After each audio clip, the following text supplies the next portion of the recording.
Welcome to Stained Glass DIY. My name is Rocket, and this is a DIY channel that's all about doing your own stained glass work. So if you guys are new here, hit that subscribe button and join me on this journey as I discover and share all the tips and tricks in stained glass work with you. I know that most of the projects that we've been doing have been mostly straight cuts and are pretty simple cuts. So today, we're gonna try something different, especially something that we all need to learn, which is cutting curves. So we're gonna go ahead and make a stained glass moon today. And we'll make it a crescent moon just to make it that much better. So check out my beginner's tools video. I'll link that down below for you if you haven't seen it, or if you need to know what kinds of things you need to get started with. Okay, let's get started.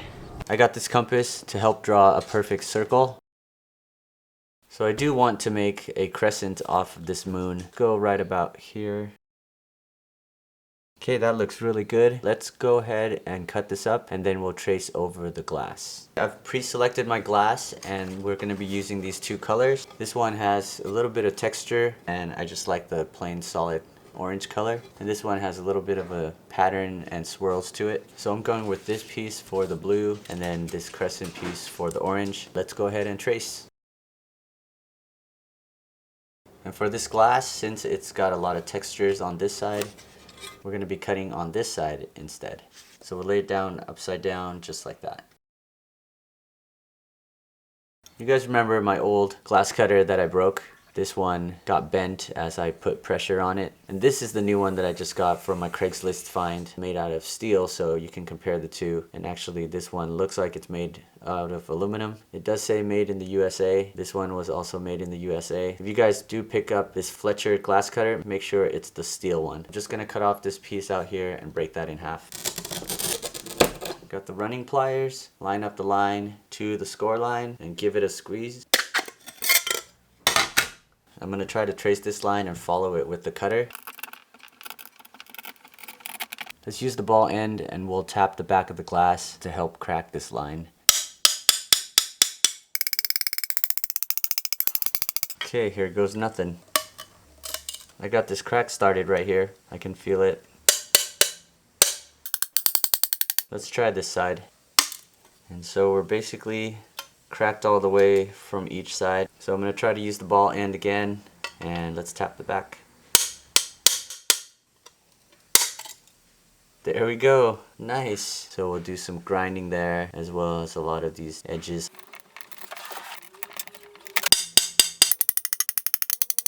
I'm just giving it a slight squeeze to help start the break. And then let's do the same here. So now both sides are cracked, I can feel it, and we just need to break the middle. Wow, very cool. So a little bit of grinding to do right here on the line, but overall not bad, and we have this piece pretty much done. So we can try this grozing pliers as well and see if we can nibble off some of those jagged edges. So keep the curved jaw up and then just squeeze on the glass and pull down.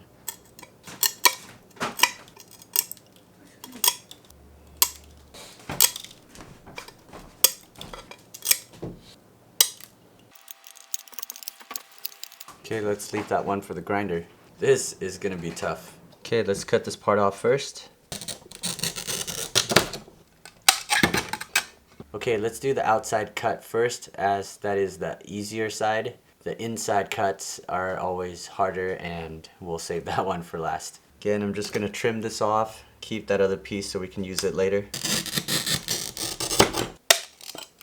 Straight lines are just so much easier to cut. Okay, I'm just going to trace the outside line and let's see if this will work.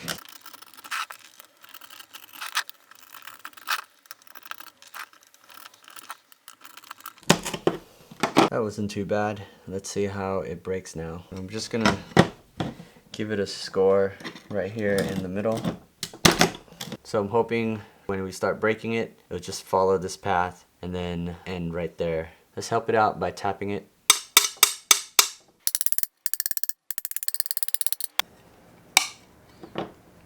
Ooh, so that's not really breaking. I'm not sure if that's doing anything. What can we do? Some of it is cracked, I can see that. Shouldn't be having this hard of a time. Okay, let's get the grossing pliers. I'm gonna start nibbling away at this and start taking off material from here. It should start catching up to this score line, and so some of the glass should break at that point.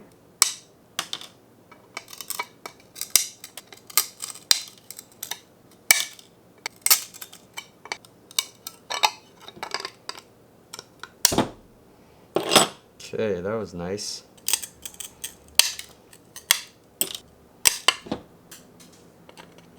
Ooh, that took a big chunk off of it. Hopefully that's fixable. We'll just have to grind it down a little bit on everything. Ew.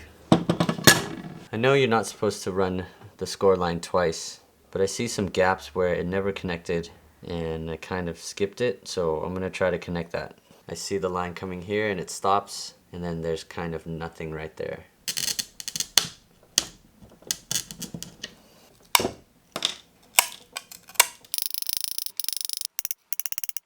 I can see the cracks starting to form underneath, right in between the glass here. It's all trying to connect, so I'm gonna use the grossing pliers and pull it apart. Okay, that worked.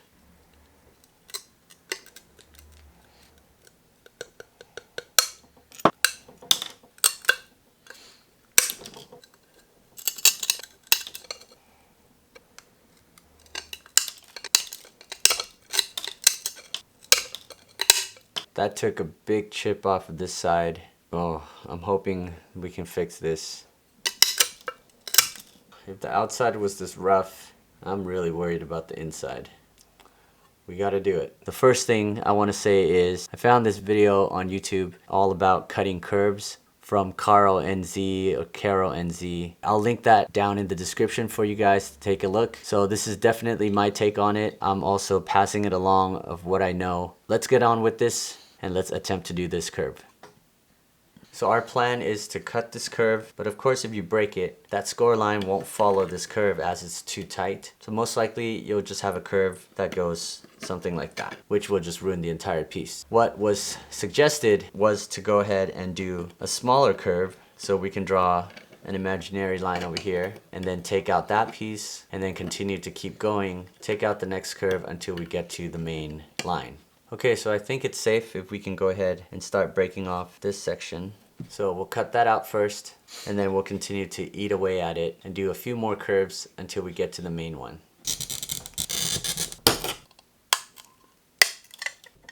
Okay, nice and easy. Let's keep going inward. Let's just draw another line over here. I'm just trying not to make this line too tight of a curve so it can still follow that score line versus going so deep and then risking breaking this piece that we want to keep. So let's go ahead and try to break this smaller sliver of a piece here. I'm just kind of breaking a little bit off the side, like squeezing not too much into it. Feel it breaking, kind of help it out. There we go. I think I should do one more just to be safe.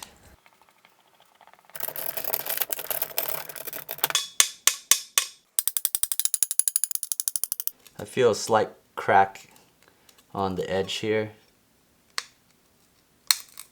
Okay. Got that little corner off. It's almost there. Can kind of wiggle it. Oh, there you go. So that kind of worked. Now we've got this inside piece, which I think we can go all the way and try the same technique and just do a cut and then start tapping. And let's hope that this will just follow the line and we won't break our piece. Oh man. So let's go ahead and tap the back. And I'm just going along, following the line on the back. You might hear some sound change as you're tapping. This is actually kind of fun.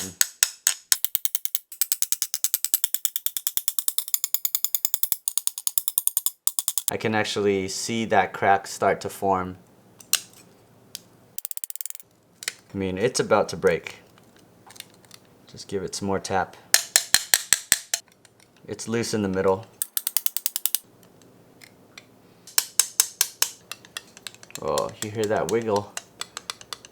We're almost there. Oh man, we're almost there. So what it looks like is it's being held up just by the two end points here. I'm gonna use the grozing pliers to break that part. Got the curved jaw on the top. Oh yes, that was perfect. Okay, we've got this crescent moon. I just now have to nibble off this edge. We'll try to clean that up. Trying not to break anything right now. So scary. I almost just want to take this to the grinder and not even mess with that tip because it could break. Oh, just a little tip right here. I don't even want to mess with it. Not even trying to get close to it. Alright you guys, I'm stopping this. If I do break this tip, it's gonna be a disaster. So we'll take this to the grinder. It's gonna be a lot of grinding, but it's probably worth not messing this piece up right now. So let's go ahead and clean things up and then we'll get this grinded.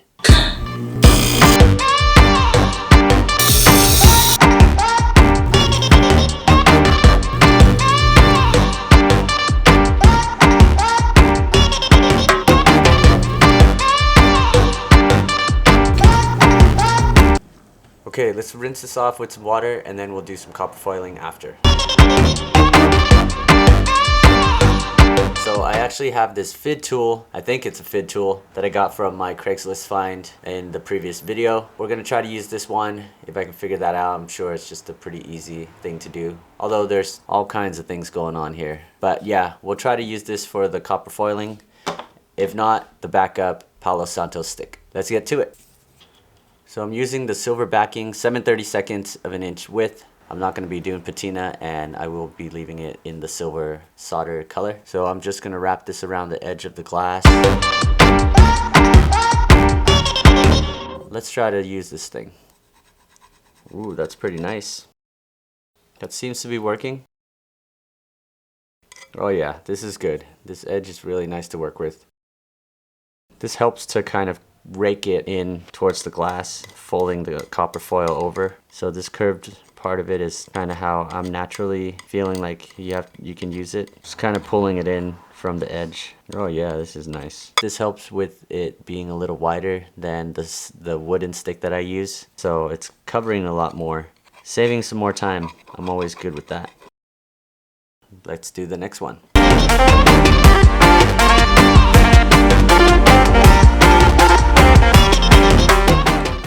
Oh yeah, this is slightly rounded, so maybe this is made for it.